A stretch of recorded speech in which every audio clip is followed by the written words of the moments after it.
Votre chiot mordit vos enfants, s'accroche à leurs vêtements, les pince jusqu'à les blesser. Il est beaucoup trop brutal et pourtant il n'est pas pareil avec vous et ça vous inquiète. Pourquoi, que faire et comment agir? Restez avec nous pour tout comprendre et tout apprendre. Peps et Scott, passion chien. L'éducation par le jeu, tout simplement. Rassurez-vous, votre chien est normal et n'est pas agressif du tout. C'est une étape par laquelle chaque chiot passe et il va falloir quelques mots pour que cela cesse. Mais si vous souhaitez tempérer votre chiot plus rapidement et si vous souhaitez que la vie de famille avec vos enfants soit plus agréable, il y a des règles à suivre et des comportements à adopter. Tout d'abord, pourquoi votre chiot se comporte de cette manière? En fait, votre chiot est tout à fait apte à sentir la différence entre un adulte, un bébé, un enfant, un ado. Un adulte et un enfant ne dégagent pas la même odeur. Les adultes ne dégagent pas les mêmes phéromones et votre chiot le sent très bien. Ce changement d'odeur apparaît lors de l'adolescence. Donc si vous avez des enfants qui ne sont pas encore ados, vous savez pourquoi votre chiot se comporte de cette manière avec eux. Alors le chiot ne se comporte pas de la même manière avec sa mère qu'avec les autres chiots de sa fratrie et votre enfant est considéré un petit peu comme l'un des siens. Votre enfant, vos enfants, sont considérés, comme je les appelle, toujours comme des petits rôtis, des petits gigots. Et votre chiot joue avec votre enfant exactement comme il le fera avec les autres chiots. Et entre chiots, eh bien, les jeux sont un petit peu plus brutaux. On se mord, on se retourne sur le dos, on se pince, on saute, on fait les fous, on mange et surtout, on dort. C'est leur manière de découvrir la vie jusqu'à leur arrivée chez vous. Et à présent, c'est à vous de prendre la relève et d'éduquer votre chiot. Maintenant que vous savez le pourquoi, je vais vous expliquer ce qu'il faut faire pour que tout se passe au mieux. Mais dites-vous bien que ce n'est pas votre chiot qui prendra les bonnes décisions et qu'en tant qu'humain, c'est vous qui allez devoir y mettre du vôtre et vous impliquer, parents comme enfants. On va parler de ce que doit vivre le chiot, comment jouer avec lui et comment vous devez agir et réagir. La première chose à savoir est qu'un chiot qui est fatigué est insupportable, un peu comme un bébé qui n'a pas fait sa sieste, et comme vous le savez, vous n'arriverez à rien avec un enfant fatigué. Pour vous, c'est pareil, vous n'êtes pas au top quand vous êtes fatigué, vous êtes plus irritable, moins attentif. Eh bien pour votre chiot, c'est pareil. Un chiot a besoin de dormir au moins 16 heures par jour, et sans ce repos, il sera surexcité et ingérable. Le problème, c'est que vous ayez des enfants ou non, c'est qu'on a toujours envie de jouer avec ces petites boules de poils, et on en oublie ce fameux temps de repos qui est indispensable. Pour peu que vous ayez des enfants, tout le monde veut jouer avec lui, s'en occuper, et ce temps de repos diminue, fameusement. Pour communiquer, le chiot utilise des postures, ses pattes et sa gueule. Et pour vous faire comprendre qu'il est fatigué, il court partout, aboie et mordit plus ou moins fort. Pour qu'il soit plus calme, la première chose à faire, c'est de vraiment respecter ce fameux temps de repos du chiot et de le laisser dormir. S'il devient nerveux et mordit sans cesse, mettez-le dormir. Il faut que votre chiot ait un lieu à lui pour dormir, un endroit où il ira seul, que ce soit un panier, un parc, une pièce avec un espace limité ou une cage qui serait utilisée de manière intelligente, parce que vous voyez en fait la cage peut être utilisée de manière intelligente. Je vous renvoie d'ailleurs sur ces 2 tutoriels qui vous sensibiliseront à son utilisation comme un lieu confortable et pas comme une sanction. Quelle que soit en tout cas la solution que vous allez choisir, il faut absolument que vos enfants comprennent que cet endroit est à lui et exclusivement à lui, et que s'il s'y trouve, personne n'ira le chercher ou l'ennuyer. Cet endroit sera son refuge et il lui sera utile lorsqu'il aura envie d'être tranquille parce qu'il finira par y aller tout seul. Maintenant que le chiot va bien dormir, que faire durant les phases de jeu? Quand votre chiot était avec sa fratrie et qu'il jouait de manière un petit peu trop brutale, c'est sa mère qui mettait fin au jeu en séparant les chiots. Maintenant qu'il n'a plus sa mère pour fixer les limites, c'est à vous de jouer ce rôle et d'intervenir en temps utile. Pour que la cohabitation enfant-chiot se passe bien, il faut que vos enfants comprennent qu'un chiot n'est pas un jouet. Il faut apprendre à vos enfants à jouer calmement et à ne pas surexciter le chiot. Il faut éviter de crier trop fort, de trop le brusquer, même s'il n'est pas en porcelaine, et il faut que les phases de jeu soient courtes. Ne laissez pas les enfants jouer seuls avec les chiots. Je sais que c'est pas toujours évident, mais ce ne sera que pour quelques mois parce que votre chiot évoluera très rapidement s'il est bien encadré. Laissez-les jouer ensemble, mais dès que vous estimez que ça devient trop brutal, vous intervenez calmement, tant pour le comportement du chiot que pour celui de votre enfant. C'est vous qui devez gérer le commencement des phases de jeu et quand les arrêter. Ne laissez jamais votre chiot déchirer, mordiller les vêtements de vos enfants, cessez le jeu avant. Comme je l'ai déjà expliqué dans de nombreux tutoriels, ne laissez jamais faire à votre chiot ce que vous ne voulez pas qu'il fasse lorsqu'il sera adulte. Si il prend des habitudes en étant chiot, il continuera en étant adulte, et faire marche arrière avec un chien, c'est beaucoup plus compliqué que cela ne paraît. Comment faire pour intervenir au mieux? Votre chiot est très intelligent et il va vite comprendre comment faire pour avoir votre attention et prendre sa place au sein de la famille et parmi les autres animaux.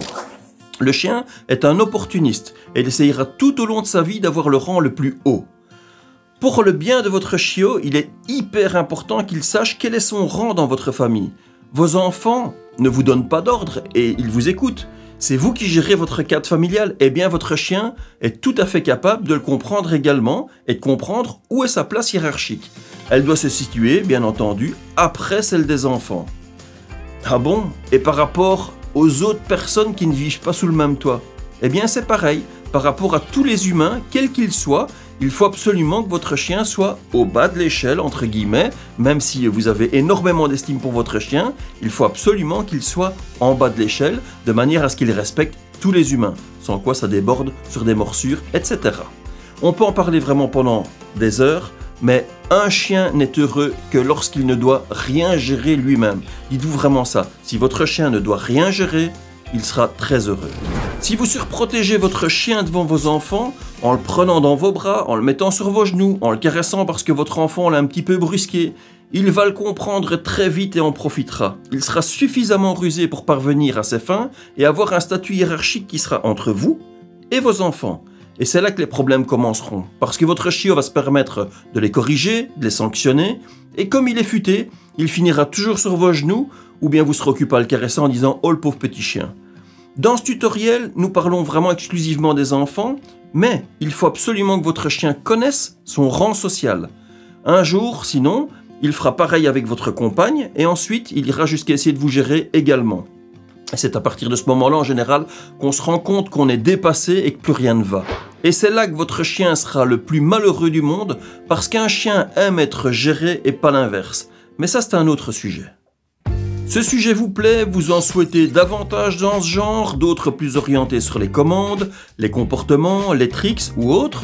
Ce sont vos messages qui nous guident pour la création de nos contenus, alors n'hésitez pas à nous laisser un commentaire juste ici en dessous. Et pour ne rien rater, vous pouvez également vous abonner, aimer ce tutoriel et pourquoi pas, appuyer sur la petite cloche. On continue. Comme je vous l'ai dit juste avant, la plus grosse erreur à éviter, c'est de caresser votre chiot ou de le prendre dans vos bras lorsqu'il fait une action ou qu'il a un comportement que vous ne souhaitez pas. Pour lui, c'est équivalent à des félicitations de votre part. Et inconsciemment, vous renforcez ces comportements. On dit toujours qu'il faut récompenser les comportements que l'on souhaite et ignorer ceux que l'on ne veut pas, mais c'est pas toujours facile. Comment agir alors si vous devez sanctionner votre chien ou votre enfant? Que ce soit pour l'un ou pour l'autre, agissez toujours de la même manière. Prenez votre chiot et éloignez-le ou isolez-le si nécessaire, mais ne le caressez pas. Ensuite, expliquez à votre enfant ce qui ne va pas, si c'est lui qui est en cause, et si c'est votre chiot, intervenez toujours sans la présence de votre enfant. Pas besoin d'hurler, ça ne sert à rien, bien souvent le fait de les séparer suffit et une bonne sieste fera l'affaire. De cette manière, il n'y aura aucun doute aux yeux de votre chien, dans un cas comme dans l'autre, c'est vous qui gérez la situation, votre enfant n'est pas présent pour qu'il fasse la moindre association et il comprendra qu'il n'a rien à y gagner. Comme conseil, essayez de ne pas trop jouer avec votre chiot lorsque votre enfant n'est pas présent et jouez avec lui lorsque votre enfant est là. De cette manière-là, votre chien fera l'association. Quand le petit rôti est là, eh bien, il y a plus de loisirs, donc c'est cool que le petit rôti soit là. Voilà, c'est comme ça qu'il faut le penser. Alors ça fera gagner déjà pas mal de points à votre enfant, et pour qu'il en gagne encore davantage, quand vous jouez avec votre enfant et votre chiot, mettez toujours votre enfant à côté de vous. De cette manière-là, le chiot vous verra comme un binôme et il comprendra plus facilement que vous êtes deux bipèdes. Voilà, j'aime bien ce terme bipède, c'est sympa toujours. Rassurez-vous, ce n'est que temporaire et lorsque tout le monde connaîtra bien sa place au sein de la famille, vous n'y ferez même plus attention. Pour éviter que votre chiot ne saute sur vous en permanence, je vous conseille de ne pas le prendre toujours dans vos bras, même si c'est normal qu'on le fasse, mais ne le faites pas de trop. Un chien qui est toujours dans les bras ou toujours sur les genoux aura tendance à sauter sur les genoux pour y venir ou à vous sauter dessus pour venir dans vos bras. N'oubliez pas qu'un chien a 4 pattes et c'est mieux quand elles sont au sol que quand elles sont sur vous. Encore plus lorsque votre chien sera grand, lorsqu'il sera adulte, parce qu'un chien qui est adulte et qui vous met les pattes dessus alors qu'il est devenu un grand loulou qui fait 40-50 kilos, c'est beaucoup plus délicat. Donc faites-le mais sans en abuser. Surtout si vous êtes à plusieurs, parce que tout le monde voudra faire pareil. Si ça vous intéresse, il y a un tutoriel disponible pour éviter que votre chien ne saute sur vous. Je le mets en lien juste ici au-dessus. J'espère qu'avec ce qui a été expliqué jusqu'à présent, vous aurez compris qu'il est inutile d'acheter un chiot à un enfant en pensant qu'il sera capable de l'éduquer seul. Un chiot n'est pas un cadeau, mais un être vivant à part entière dont il faudra s'occuper pendant de nombreuses années. Le chiot n'écoutera jamais un enfant car il est conscient que ce n'est pas un adulte. Alors si vous avez choisi d'avoir un chien, il faudra que vous fassiez votre part d'éducation en tant qu'adulte et votre enfant pourra vous y aider en partie. Ce qui est très intéressant, c'est que ce que vous aurez appris à votre chien, toute votre famille sera capable de lui faire faire. Il suffit que vous fassiez tous pareil et utilisiez les mêmes commandes et c'est là que l'enfant pourra vraiment profiter pleinement de son chien. Ce n'est pas pour autant que votre enfant ne peut pas participer à son éducation, vous pouvez lui demander de vous aider à donner ses repas, mais il faut toujours qu'il soit accompagné pour que la manière de le faire soit correcte et qu'il soit encadré par un adulte. Pour que votre chiot soit plus calme, il faut lui permettre de se dépenser sans pour autant lui faire faire de gros efforts physiques. Un chiot ne peut pas parcourir de longues distances, il faut adapter ses distances de balade en fonction de son âge, il ne peut pas faire de grosses activités physiques qui pourraient nuire à sa bonne croissance. On va pas parler de ça dans ce sujet, on va pas parler de dépenses physiques, de dépenses mentales, par contre, on va un petit peu parler de mastication. Alors il faut qu'il puisse mâcher, mastiquer, lacérer, c'est des choses que le chien fait naturellement. Il faut qu'il puisse utiliser ses dents pour les découvrir et pour se fatiguer. La mastication est incroyablement fatigante et c'est une bonne fatigue. Et puis, ce que vous lui donnerez à mâchouiller est la solution vraiment idéale pour lui faire comprendre ce qu'il peut mâcher et ce qu'il ne peut pas mâcher, ce qu'il peut mordre et ce qu'il ne peut pas mordre. C'est une excellente solution pour diminuer les mordiments, mais aussi une solution idéale à utiliser lorsqu'il faut rediriger le chiot vers quelque chose qu'il peut mordre alors qu'il est occupé à essayer de mordre quelque chose qu'il ne peut pas. Donnez-lui des nerfs à mâcher, des sabots de veau, un conque farci, des jouets en latex à mâchouiller. Vous allez dans un magasin en animalerie et vous allez voir qu'il y a vraiment un très nombreux choix pour les chiots et surtout tout ce qu'il y a comme jouets à mâcher, il y en a vraiment des quantités incroyables. Vous vous demandez sûrement, mais quand est-ce que tout cela va cesser? Et il n'y a pas de solution magique. Vous passerez tous par des mordiments. Il y a un tutoriel complet qui a déjà été fait sur ce sujet, mais votre chiot va très vite grandir et mûrir. Si vous faites l'effort d'accompagner votre chiot lorsqu'il est en présence de vos enfants et que vous appliquez les conseils que je vous ai donnés jusqu'à présent, vous devriez en être tranquille assez rapidement. Disons, quand même jusqu'à 5-6 mois. C'est une étape difficile à passer, mais on y passe tous, alors restez zen. On avance, mais il faut encore parler de sécurité. Il faut impérativement apprendre à vos enfants, et vous devez l'apprendre également aussi, à décoder votre chien. Il ne faut pas attendre que le chien grogne pour être prévenu qu'il en a assez et qu'il va mordre. Un chien n'est pas un jouet, je le répète encore. Il a aussi des émotions, des peurs, des limites, et même s'il aura tendance à être plus cool et plus tolérant avec un enfant qu'avec un adulte, il faut être vigilant, parce qu'un animal reste un animal, même s'il est domestique. Pour limiter les risques au maximum, ne laissez pas votre enfant jouer seul près de sa gamelle lorsque le chien est occupé à manger. Ne le laissez pas non plus jouer à côté du chien lorsqu'il est occupé à manger un os ou une friandise, lorsqu'il se repose, lorsqu'il est parti s'isoler dans son refuge. N'oubliez pas que le chien n'a que ses pattes, sa gueule et ses postures pour communiquer, alors lorsqu'il en a assez, regardez-le bien. Vous allez voir, il va d'abord utiliser son corps pour prévenir.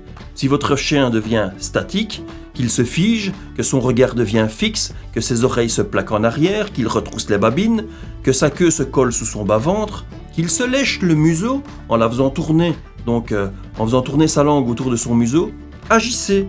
Agissez vite, c'est votre rôle. C'est maintenant que votre chien a besoin de vous avant d'utiliser sa gueule pour se faire comprendre. Reprenez directement le contrôle de votre chiot ou de votre chien, mais avant tout, interposez-vous entre lui et votre enfant et mettez-le à l'écart, qu'importe qui est en tort. Avec un peu d'habitude, on apprend facilement à lire son chien, et à voir que quelque chose ne va pas. Ces conseils sont valables pour tous les chiens, que ce soit le vôtre ou pas, qu'il soit chiot ou adulte. Reprenez toujours le contrôle de votre chien par une commande de rappel ou de position. N'oubliez pas que votre chien a horreur de prendre des décisions et que lorsqu'il les prend lui-même, elles ne sont pas forcément celles que vous attendez. Alors reprenez le contrôle tout de suite et ne le caressez pas pour ne pas renforcer le comportement du moment précis. Un chien redescend très vite en pression lorsque la situation est à nouveau normale. Et c'est votre comportement du moment présent qui fera toute la différence. Vous l'aurez compris, n'attendez jamais un aboiement ou un grognement pour agir. La majeure partie du temps, il n'y en aura pas. Dans toutes les photos et petites séquences vidéo que vous voyez dans ce tutoriel, ce sont 2 de mes petits-enfants et mes chiens lors de notre vie quotidienne. Tout comme mes enfants, nos 6 petits-enfants ont appris les règles et j'ai toujours veillé à appliquer ce que je vous explique dans ce tutoriel. J'aurais pu vous mettre des images choquantes et heurtantes d'enfants mordus trouvés sur le web, mais c'est pas vraiment mon style. Et puis, j'ai jamais eu moi-même le moindre accident en étant enfant avec mes chiens et je n'en ai jamais eu non plus avec mes enfants ou avec nos petits-enfants. Alors avoir un chien, c'est un véritable bonheur de tous les jours. Il suffit simplement qu'en tant qu'adulte, vous soyez attentif et impliqué dans son éducation.